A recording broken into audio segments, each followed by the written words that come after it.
بسم اللہ الرحمن الرحیم۔ حضور صلی اللہ علیہ وسلم کے والد کی وفات۔ حضور صلی اللہ علیہ وسلم کے والد حضرت عبداللہ کو اللہ تعالیٰ نے بہت زیادہ خوبصورتی عطا کی تھی۔ جو بھی انہیں دیکھتا انہیں دانتوں تلے انگلیاں دبا لیتا تھا۔ اس لیے مکہ والے بھی آپ سے بہت محبت کرتے تھے، کیونکہ حضرت عبداللہ اپنے چہرے کی خوبصورتی کے ساتھ ساتھ دل کے بھی بہت اچھے انسان تھے۔ غریبوں کی مدد کرنا، یتیموں کے لیے سہارا بننا اور بیوہ عورتوں کے لیے دوڑ دوڑ کر کام کرنا، یہ ان کی زندگی کے خاص عمل تھے۔ حضرت عبداللہ کے چہرے پر ایک نور چمکتا تھا، جو اس بات کا اشارہ تھا کہ یہ ایک ایسے نبی کے باپ ہیں جو ساری دنیا سے گمراہی کو ختم کرے گا۔ ایک دن حضرت عبداللہ بازار سے گزر رہے تھے کہ ایک بہت مشہور جادوگر عورت نے حضرت عبداللہ کو اپنے پاس بلایا۔ وہ جادوگر عورت بہت زیادہ خوبصورت تھی اور اپنے علم و ہنر کی وجہ سے لوگوں میں مشہور بھی بہت تھی۔ اس نے حضرت عبداللہ سے کہا کہ اے عبداللہ، تمہارے باپ نے زمزم کا کنواں کھودتے ہوئے نظر پانی تھی کہ ایک لڑکے کو ذبح کر کے پھر تمہارا نام آ گیا، لیکن تمہاری جگہ 100 اونٹوں کو ذبح کیا گیا۔ آج میں تمہیں 100 اونٹ اس بات کے بدلے میں دوں گی کہ تم میرے ساتھ ایک رات گزار لو۔ حضرت عبداللہ نے کہا، ارے نہیں، یہ گناہ کی بات ہے، میں ایسا ہرگز نہیں کر سکتا۔ مجھے مرنا گوارا ہے، لیکن یہ گندا کام کرنا میں کبھی گوارا نہیں کر سکتا۔ اور پھر حضرت عبداللہ وہاں سے اپنے گھر کو چلے گئے۔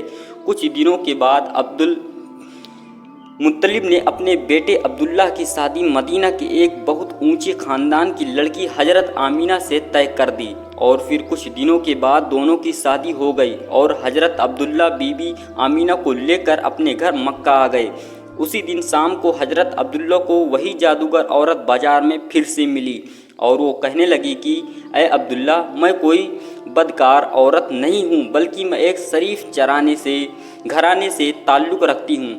میں نے اس دن جو تم سے کہا تھا کہ میرے ساتھ ایک رات گزار لو، وہ صرف اس وجہ سے کہا تھا کہ میں نے تمہیں ماتھے پر آخری نبی کا نور دیکھا تھا۔ میں چاہتی تھی کہ وہ نور میرے پیٹ میں آ جائے اور میں اس نبی کی ماں بن جاؤں، لیکن تمہاری بی بی آمینہ اس میں بازی لے گئی۔ حضرت عبداللہ اپنی بی بی آمینہ سے بہت زیادہ محبت کرتے تھے۔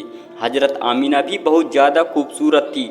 شادی کے 2 مہینے بعد ایک رات حضرت عبداللہ نے اپنی بی بی آمینہ سے کہا کہ اے آمینہ، مجھے 3 دنوں بعد ملک شام کی طرف کاروبار کے لیے سفر کرنا ہے، تاکہ کچھ پیسے کما سکوں اور اپنے پیدا ہونے والے بچے کے لیے کچھ چیزوں کا انتظام کر سکوں۔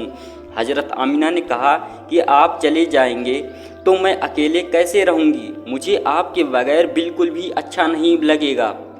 حضرت عبداللہ کہنے لگے کہ اے آمینہ، تم پریشان نہ ہونا، میں بہت جلد واپس آ جاؤں گا اور تمہارے لیے خوب اچھے تحفے لے کر آؤں گا۔ اور پھر 3 دنوں کے بعد حضرت عبداللہ نے اپنا سفر کا سامان تیار کیا اور اونٹ پر بیٹھ کر ملک شام کی طرف چل دیے۔ جب گھر سے نکل رہے تھے تو حضرت آمینہ دروازے کے پاس کھڑی اپنے شوہر کو امید کی نظروں سے دیکھ رہی تھی کہ آنکھوں میں ان کے کہہ رہی تھی کہ جلدی آنا، مجھے آپ کے بغیر بالکل بھی اچھا نہیں لگے گا۔ حضرت عبداللہ اونٹ چلتا جا رہا تھا اور حضرت آمینہ دروازے پر کھڑی اپنی محبت کو دور جاتا دیکھ رہی تھی۔ حضرت عبداللہ 10 لوگوں کے قافلوں کے ساتھ ملک شام کی طرف روانہ ہوئے۔ راستے میں ان کی طبیعت خراب ہو گئی اور مدینہ ہی میں اپنی نانی کے گھر رک گئے۔ وقت گزرتا گیا۔ حضرت آمینہ ہر روز اپنے شوہر کا انتظار کرتی اور ہر آنے جانے سے ان کی خبر معلوم کرتی کہ میرے شوہر عبداللہ کب آئیں گے، لیکن ان کو کوئی صحیح جواب نہ ملتا۔ جب بھی مکہ میں کوئی قافلہ تجارت کر کے واپس لوٹتے تو حضرت آمینہ گھر کے دروازے پر کان لگا کر کھڑی ہو کر جاتی کہ شاید میرے شوہر عبداللہ آ گئے، لیکن بعد میں خبر ملتی کہ عبداللہ اس قافلے میں نہیں ہے۔ 2 مہینے کے بعد اس 10 لوگوں کا قافلہ مکہ واپس لوٹ، جن کے ساتھ حضرت عبداللہ گئے۔ ان کے مکہ پہنچنے کی خبر ایک دن پہلے ہی مشہور ہو گئی۔ یہ سن کر حضرت آمینہ بہت خوش ہوئے کہ میرے شوہر واپس آ رہے ہیں۔ عبداللہ مطلب بھی بہت زیادہ خوش ہوئے کہ اور لوگوں سے پل پل کی خبر لیتے کہ وہ قافلہ ابھی کہاں پہنچا ہے، کیا کر رہا ہے، کتنے دنوں میں آئے گا۔ جس دن یہ قافلہ مکہ پہنچنے والا تھا اس رات حضرت آمینہ نے خوب اچھے کپڑے پہنے اور بہت اچھی طرح تیار ہو کر گھر میں بیٹھ گئی۔ حضور صلی اللہ علیہ وسلم اس وقت اپنی ماں کی پیٹ میں 4 مہینے کے ہو چکے تھے۔ آخر وہ صبح بھی آئی جب یہ 10 لوگوں کا قافلہ مکہ پہنچا۔ حضرت آمینہ دروازے سے کان لگا کر کھڑی ہو کر گئی کہ ابھی میرے شوہر اگلے اور میں ان سے گلے مل کر خوب خوش ہوں گے۔ عبد المطلب کو بھی جیسے ہی خبر ہوئی تو دوڑتے ہوئے قافلے کے پاس پہنچے، لیکن حضرت عبداللہ نظر نہیں آ رہے تھے۔ پریشان ہو کر قافلے والوں سے پوچھا کہ میرا لڑکا عبداللہ کہاں ہے، وہ نظر نہیں آ رہا۔ قافلے والوں نے جواب دیا کہ جاتے وقت مدینہ کے پاس راستے ہی میں عبداللہ کی طبیعت خراب ہو گئی، اسی لیے وہ مدینہ ہی میں اپنی نانی کے گھر رک گئے۔ اس کے بعد ہم نے نہیں پتا۔ یہ سنتے ہی حضرت عبداللہ مطلب نے اپنے بڑے بیٹے حارث کو کہا کہ اے حارث، جلدی سے اپنا گھوڑا نکالو اور مدینہ کی طرف سفر کرو اور جا کر دیکھو کہ میرے بیٹے عبداللہ کی کیا حالت ہے، اور پھر جلدی سے آ کر مجھے خبر دو۔ حضرت آمینہ کا دل آج پھر سے ٹوٹ گیا۔ وہ امید باندھے بیٹھی تھی کہ آج میرے شوہر آئیں گے، لیکن خبر تو کچھ اور پہنچی۔ ادھر حضرت حارث نے بہت تیزی سے اپنا گھوڑا مدینہ کی طرف دوڑایا۔ 3 دنوں کے سفر کے بعد وہ مدینہ پہنچے اور نانی کے گھر جا کر معلوم کیا کہ عبداللہ کہاں ہے، تو ایک دل کو دہلا دینے والی خبر ان کے کانوں میں پڑی۔ گھر والوں نے بتایا کہ اے حارث، عبداللہ کی طبیعت بہت زیادہ خراب تھی، انہیں دل کا دورہ پڑا تھا اور ان کی ابھی 1 مہینہ پہلے وفات ہو چکی ہے۔ ہم نے انہیں نبیگا نام کی جگہ پر دفن کر دیا ہے۔ یہ سن کر حضرت حارث کی بھی آنکھوں سے آنسو آ گئے، کیونکہ وہی بھی اپنے چھوٹے بھائی عبداللہ سے بہت محبت کرتے تھے۔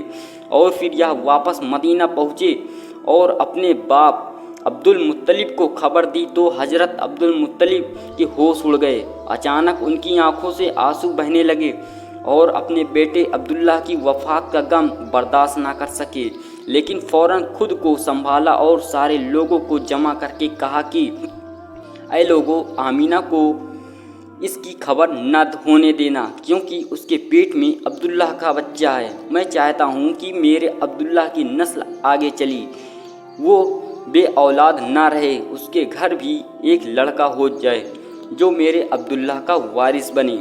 حضرت عبد المطلب نے صفا نامی ایک دائی کو بلایا اور کہا کہ اے صفا، تم آمینہ کو بہت سمجھا بجھا کر اور بہت تسلی دے کر یہ خبر سنانا کہ ان کے شوہر کی وفات ہو گئی ہے، لیکن دھیان رکھنا کہ ان کے اوپر زیادہ بڑا صدمہ نہ لگنے پائے، کیونکہ ان کے پیٹ میں بچہ ہے۔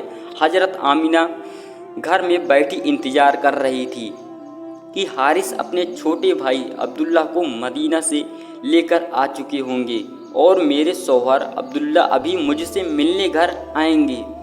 اتنی دیر میں حضرت صفا گھر پہنچی اور حضرت آمینہ کو اپنے پاس بلا کر فرماتی ہے کہ اے آمینہ، تم پریشان نہ ہونا، میں تم کو ایک بات بتانے آئی ہوں، تم خود کو سنبھال لینا، اپنے شوہر کی خاطر اور اپنے اس بچے کی خاطر جو تمہارے پیٹ میں ہے، خود کو سنبھال لینا، کیونکہ تمہیں صدمہ لگنے سے اس 4 مہینے کے بچے کو نقصان ہو سکتا ہے۔